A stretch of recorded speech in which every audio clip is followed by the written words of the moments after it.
Assalamualaikum warahmatullahi wabarakatuh. Salam sejahtera bagi kita semua. Pada Waalaikumsalam. kesempatan kesempatan kali ini, perkenalkan kami, kelompok kami terdiri dari 8 mahasiswa. Yang pertama, Heru, Martino, Mela, Nabia, Nabila, Nadia Putri, Risang, dan yang terakhir saya sendiri.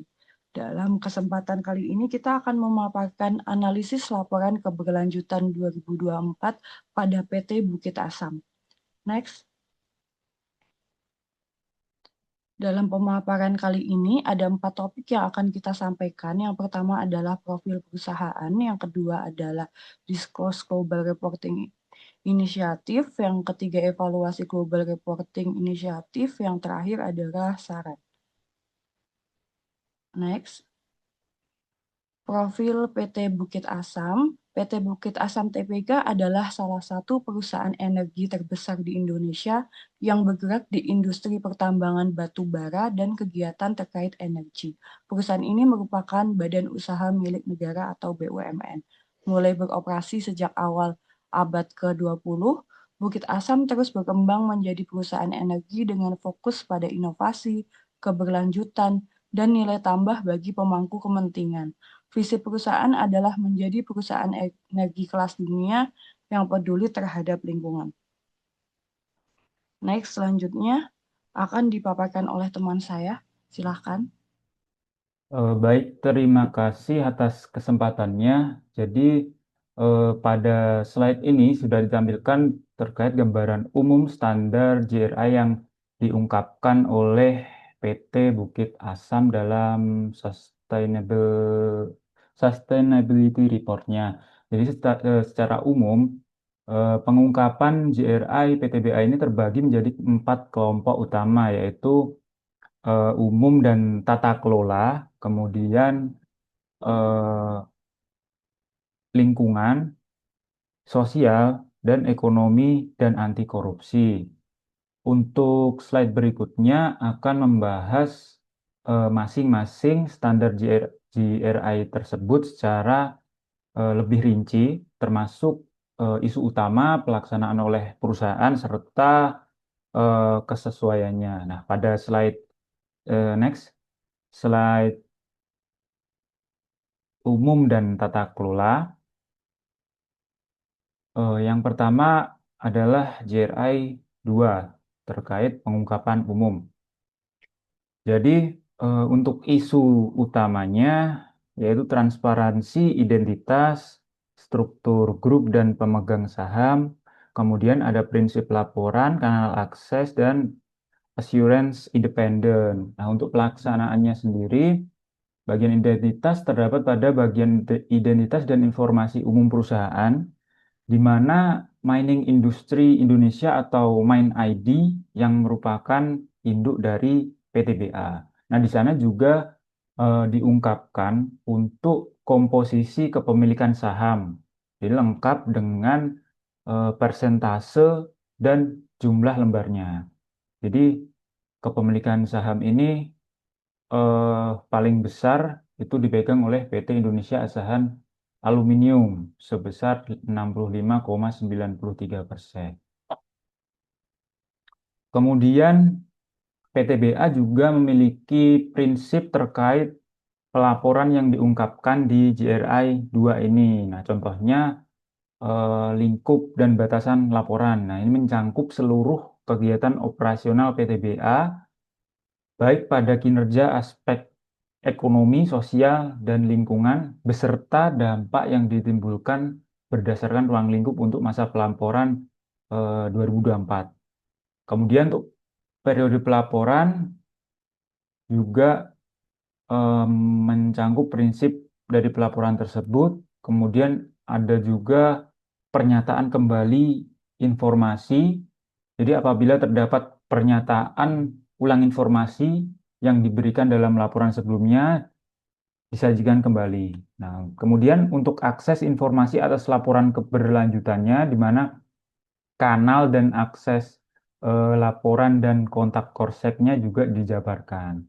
Nah, selain itu, untuk memastikan kualitas keandalan, PTBA juga melakukan penjaminan terhadap laporan dengan menggandeng PT Mures Rowland Indonesia. Nah, untuk kesesuaiannya, dengan demikian pengungkapan JRI 2 oleh PTBA dapat dinilai telah sesuai karena informasi yang disajikan telah lengkap dan telah diverifikasi secara independen. Kemudian lanjut untuk JRI 3 terkait topik material, PTBA menggunakan eh, eh, risk base atau risk register dan ekspektasi pemangku kepentingan dalam menentukan topik material. Jadi pendekatan risk register ini digunakan untuk mengidentifikasi risiko dan peluang.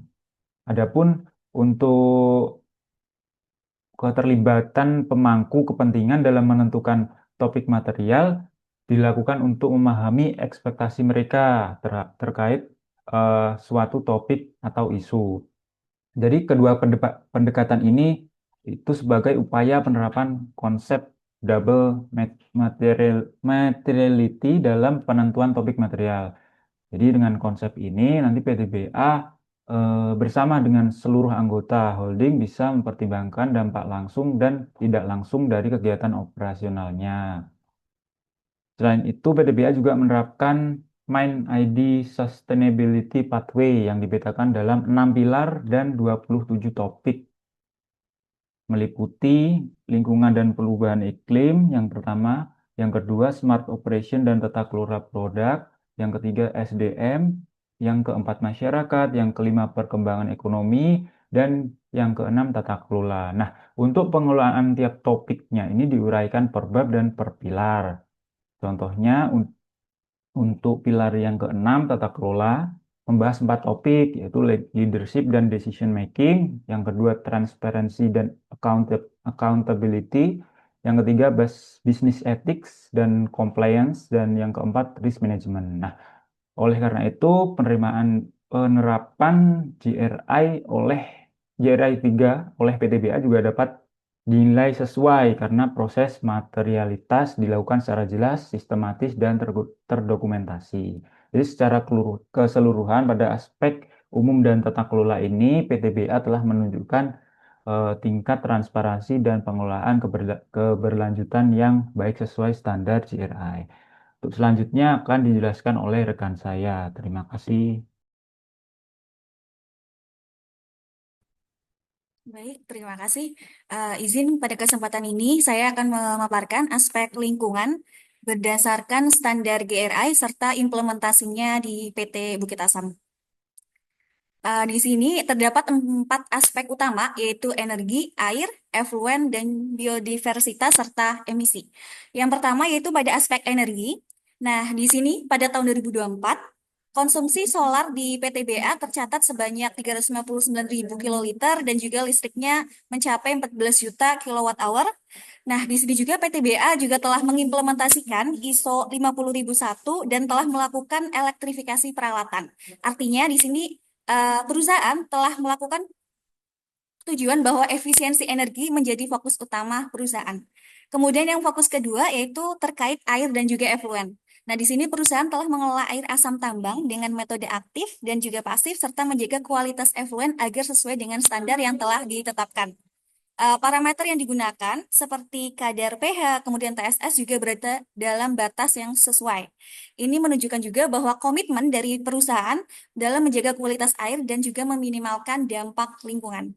Kemudian aspek yang ketiga adalah biodiversitas dan juga emisi. Nah, pada aspek biodiversitas ini, perusahaan telah melakukan reklamasi lebih dari 200 hektar serta konservasi mangrove dan pembibitan setiap tahunnya. Hal ini juga menunjukkan bahwa perusahaan tidak hanya melakukan eksploitasi lingkungan, tapi juga melakukan pemulihan lingkungan. Kemudian yang ke aspek keempat ada emisi. Di sini perusahaan juga telah mencatat emisi untuk skop 1 dan juga skop 2, serta telah melakukan upaya penurunan emisi melalui elektrifikasi dan juga co-firing. Kemudian dari segi pelaporan juga, di sini perusahaan telah menyelaraskan menggunakan standar TCFD atau kerangka pedoman perubahan iklim dan juga sesuai dengan standar IFRS, yaitu International Financial Reporting Standard.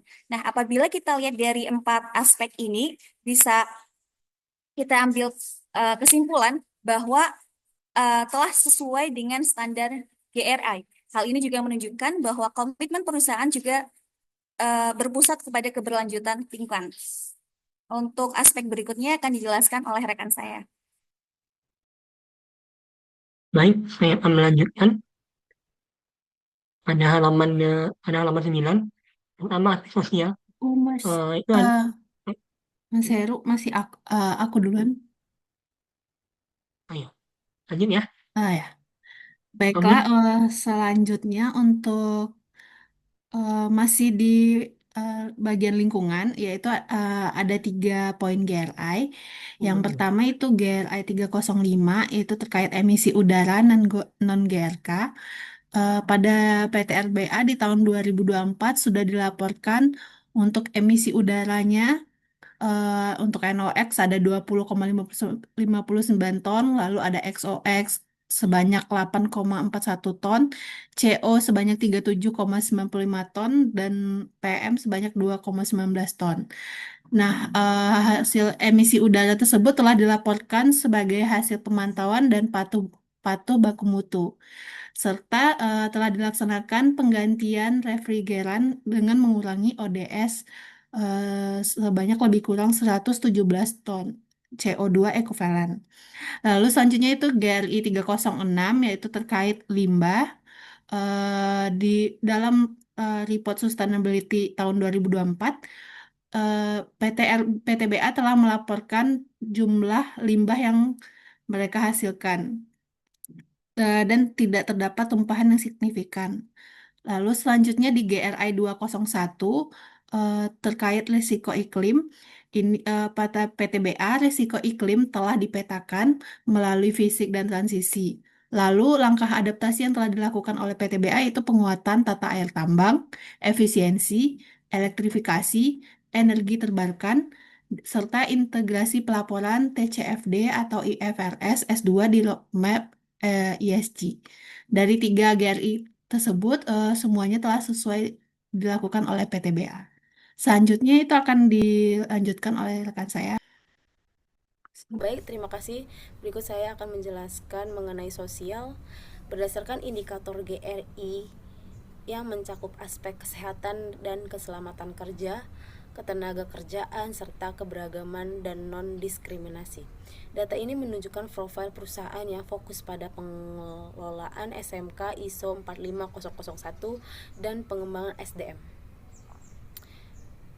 Yang pertama ada K3, mengimplementasikan ISO 45001 dengan 100% pekerja tercakup. Tidak ada fasilitas untuk karyawan dan pelatihan K3 konferensif. Yang kedua, ketenaga kerjaan. Total karyawan 1.679 dan tingkat turnovernya rendah 0,36%. Kemudian keberagaman 27,19% perempuan diposisikan manajerial tanpa laporan diskriminasi. Perusahaan tersebut menunjukkan komitmen tinggi pada safety ISO 45001 dan keberagaman gender di level manajerial, namun terdapat kebutuhan untuk meningkatkan pengawasan K3 pada mitra kontraktor untuk mengurangi angka kecelakaan kerja. Kemudian secara keseluruhan mencakup sistem manajerial sudah 100%. Tingkat turnovernya memang rendah 0,36%, menunjukkan kepuasan karyawan yang sangat baik. Baik, berikutnya akan dijelaskan kepada teman saya.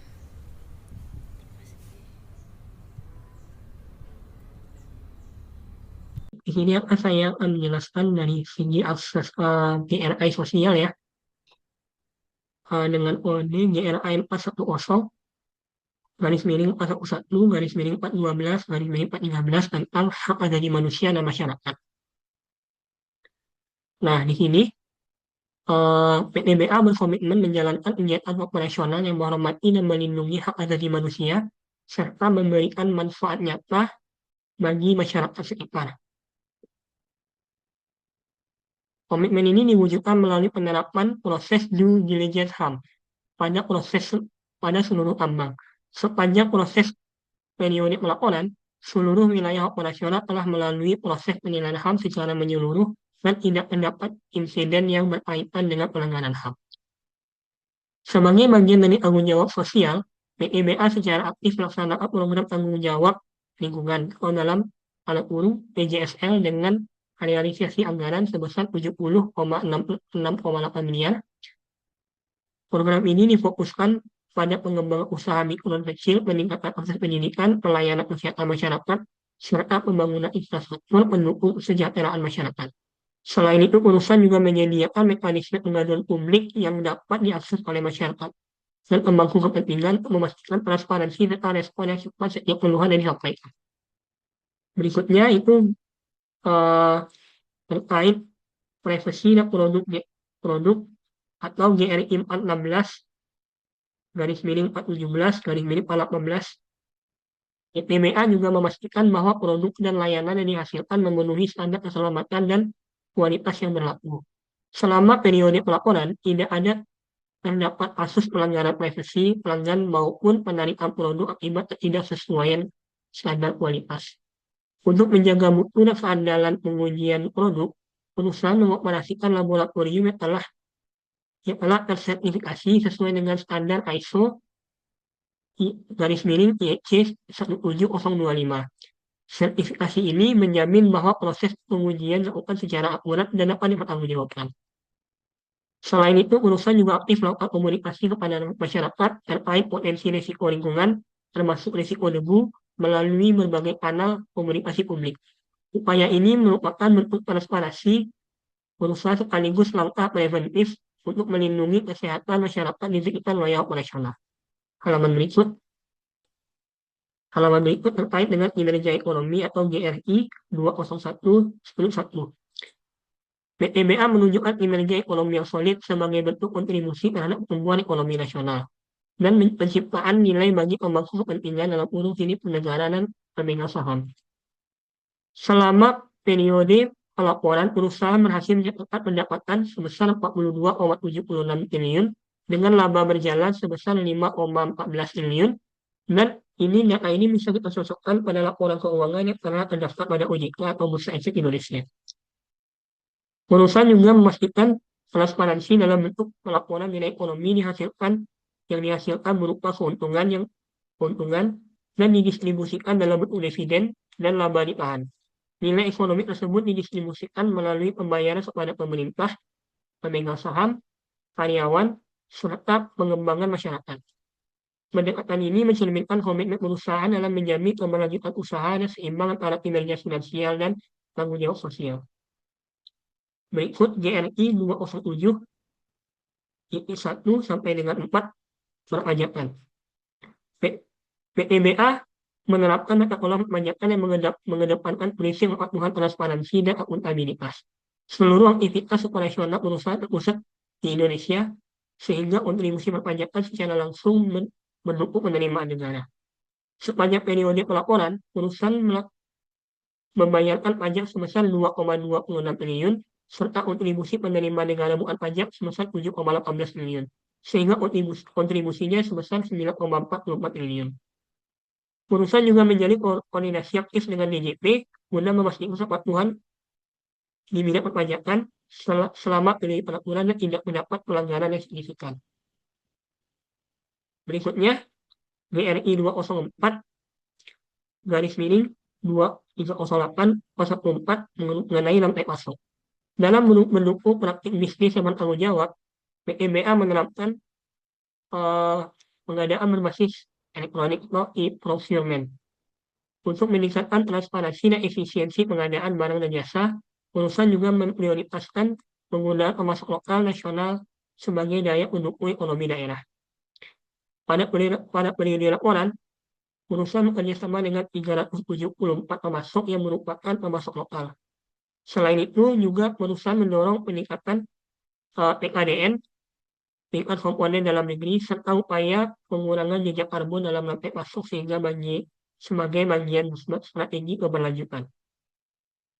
Terakhir, GRI 205 terkait pencegahan korupsi dan etika bisnis. PIBA berkomitmen menerapkan praktik bisnis yang berintegritas, Penerapan sistem manajemen anti penyuapan yang mengacu pada standar ISO 37001. Implementasi ini didukung dengan mekanisme melalui pelaporan pelanggaran melalui sistem WBS atau whistleblowing system yang dikelola secara independen. Selama periode pelaporan, perusahaan menerima 5 laporan WBS dan seluruhnya telah diproses dan ditindaklanjuti.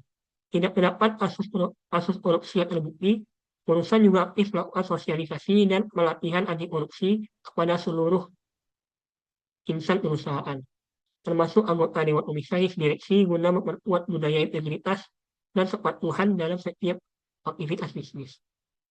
Dan GRI sosial dan ekonomi dan anti korupsi telah dipenuhi sesuai dengan standar GRI yang berlaku. Selanjutnya dilanjutkan oleh Kak Nabila.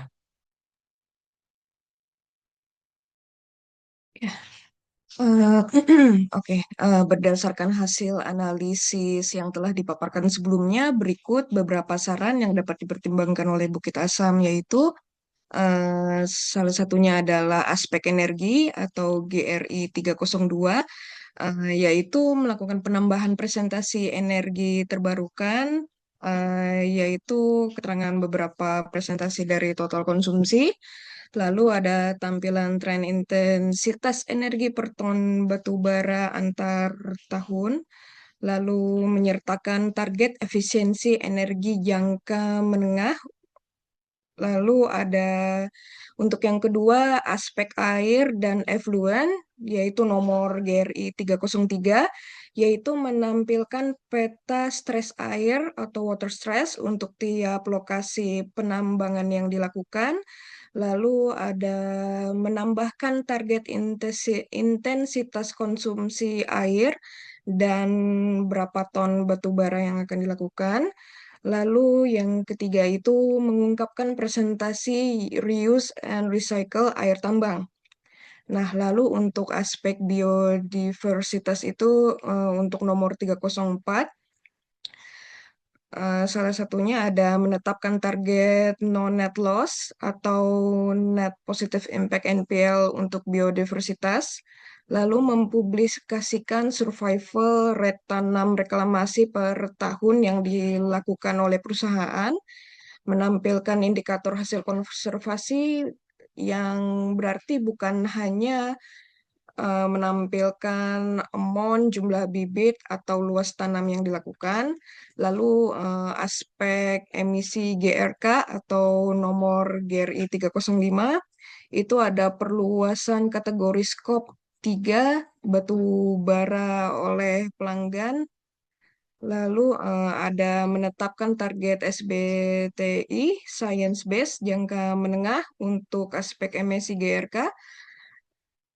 Lalu yang selanjutnya ada menjelaskan metodologi perhitungan tahun dasar dan faktor emisi yang menjelaskan data secara transparansi.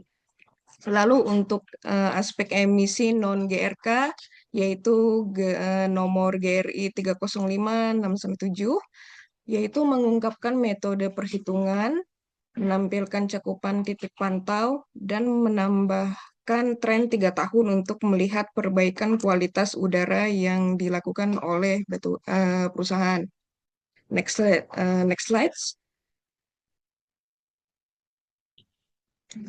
Lalu ada nomor 6, aspek limbah.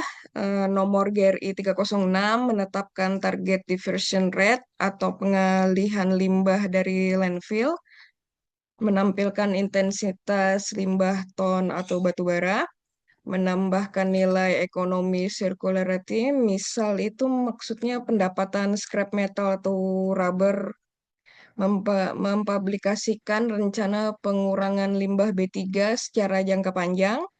Lalu aspek risiko perubahan iklim, yaitu nomor GRI 201-2 untuk iklim, menambahkan analisis skenario iklim, membuat tabel resiko dan peluang yang mudah dibaca secara fisik dan transisi, menjelaskan rencana adaptasi spesifik, entah itu seperti drainase, early warning system, dan lain-lain. Lalu ada aspek Ketiga, nomor GRI 403 mempublikasikan root cause analysis RCI untuk satu fatality kontraktor, menambahkan corrective preventive action atau bisa disebut juga dengan CAPA secara rinci, penambahan leading indicator, near miss BBA safety, dan observatory. Lalu yang terakhir untuk aspek ketiga itu ada memisahkan data ketiga karyawan dengan kontraktor agar lebih jelas per lokasi. Lalu untuk aspek ketenaga kerjaan dan pelatihan untuk nomor GRI 401 atau 404 menampilkan efektivitas pelatihan, misal data persenan pekerja yang tersertifikasi pada perusahaan, lalu penambahan rencana karir development jangka menengah. Lalu untuk aspek keberagaman dan non-diskriminasi untuk nomor GRI 405 atau 406 menetapkan target komposisi gender pada posisi manajerial atau senior. Untuk selanjutnya akan dipaparkan oleh rekan saya, Mas Risang. Baik, untuk selanjutnya terkait dengan HAM dan masyarakat atau GRI 410 sampai 413, saran yang bisa kami berikan adalah pertama memperluas due diligence HAM ke pemasok atau kontraktor yang berisiko tinggi. Selanjutnya ada mengungkap hasil audit terkait HAM dan tindak lanjutnya. Dan ada menampilkan indikator terkait dengan dampak sosial, contohnya adalah tingkat kepuasan masyarakat. Untuk rantai pasok GRI 204, 308, dan 414, yang pertama adalah mengungkapkan persentase pemasok berisiko yang diaudit. Itu lingkungan dan sosial. Selanjutnya adalah menampilkan temuan dan corrective action plan-nya atau CAP untuk pemasok tersebut. Dan selanjutnya membuat supplier ESG rating internal untuk pemantauan yang lebih baik. Untuk terkait dengan anti korupsi atau GRI 205, yaitu untuk mewajibkan pelatihan terkait dengan anti suap bagi pemasok atau kontraktor yang berisiko. Selanjutnya mempublikasikan hasil due diligence anti korupsi secara agregat atau dengan tanpa nama atau biasa anonymous gitu. Selanjutnya ada meningkatkan coverage pelatihan dari 22% sampai dengan 80%. Harapannya dapat meningkatkan coverage pelatihannya. Selanjutnya terkait dengan perpajakan di GRI 207, yaitu mempublikasikan tax strategi resmi. Ini uh, untuk lebih transparansi publiknya, lebih transparan. Selanjutnya membuat laporan CBCR atau country by country reporting versi ringkas meskipun cuma satu negara. Selanjutnya ada menjelaskan alignment pajak dengan OECD pilar kedua dan keberlanjutannya. Dan yang terakhir adalah batas pelaporan atau scope of report di GRI 2. Karena laporan ini tuh tidak mencakup data anak usaha, maka PTBA perlu menambahkan data anak perusahaannya. Yang selanjutnya adalah memperjelas batas pelaporan. Dan yang terakhir adalah dampak terhadap emisi secara total, energi, dan limbah. Next. Sekian presentasi dari kelompok kami. Atas perhatian teman-teman, kami ucapkan terima kasih.